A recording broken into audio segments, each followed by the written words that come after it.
This is the Derwent Academy range of coloured pencils, and using them exactly like graphite, you can draw with them very lightly, and this is just a little sunflower. And so pressing lightly, I can just go in and do a few petals like this. But of course, if you use them sideways on, you start to put the colour down.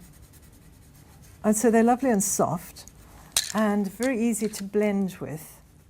So putting some red down and then some yellow on top. So I'll just do one or two petals to show you how to work with it.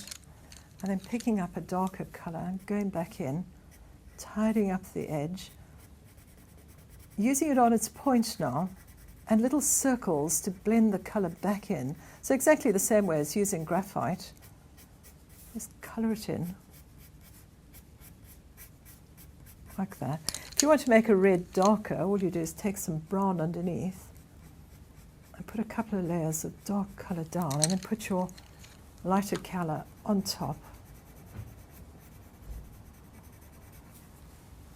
It can be quite expressive with them. So using it sideways on like this.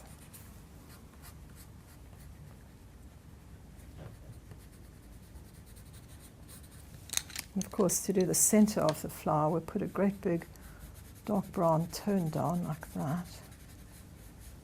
And then get on at points and start doing a little texture to show the seed heads. That's a petal that's going to come like that. That's a petal that's going to come like that. Of course, you'll have more time to finish it off, but just to show you that you use them exactly the same as if you were using graphite. And the only difference is you're working with colour.